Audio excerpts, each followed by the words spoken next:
భూమి కేటాయిస్తాం, ప్రభుత్వ ఉద్యోగాలు ఇస్తాం కొత్త కాదు అధ్యక్ష. మీరు చూడండి, పివి సింధు గారికి ప్రభుత్వ ఉద్యోగం ఇచ్చిన ఘనత ప్రజాప్రభుత్వం అధ్యక్ష.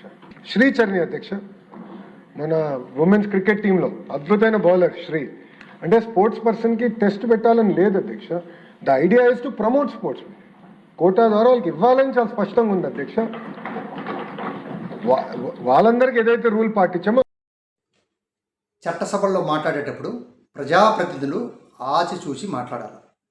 ఏదైతే డిఎస్సీల స్పోర్ట్స్ కోటాలో అక్రమాలు జరిగాయనేసి ఆంధ్రప్రదేశ్లో పెద్ద ఎత్తున ధర్నాలు, రాస్తారోకోలు కూడా జరిగాయి. కానీ వీళ్ళు మాకు ఎటువంటి జరగలేదని చెప్తున్నాడు.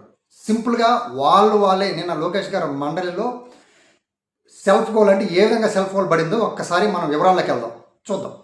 ఆయన చెప్పిన ప్రకారం అయితే క్రీడాకారిణి పివి సింధుకి రాత లేకుండా ఉద్యోగం ఇచ్చామని గర్వంగా ప్రకటించారు ఆయన.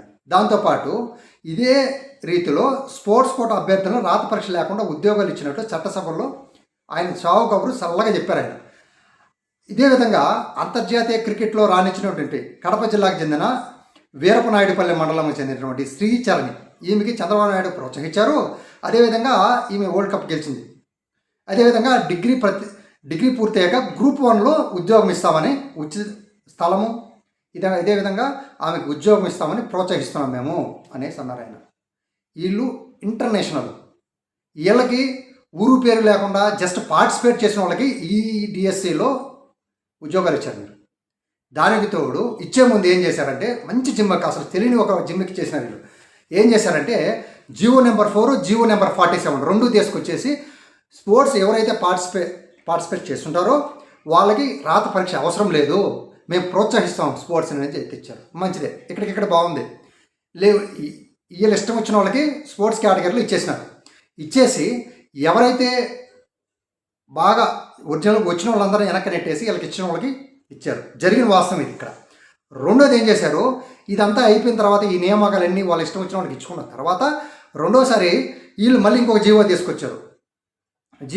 GO number 23.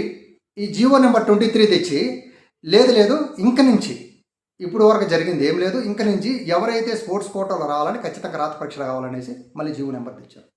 ఇది వాళ్ళకి అనుకూలం అందరికి ఇచ్చేశారు. అయిపోయిన తర్వాత మళ్ళీ ఇంకో జీవో తెచ్చారు. ఇక్కడ అడ్డంగా చిక్కిపోయింది ఎవరంటే లోకేష్ గారు. చిక్కిపోయి నిన్న మండలిలో సెల్ఫ్ గోల్ వేసుకున్నారు ఆయన.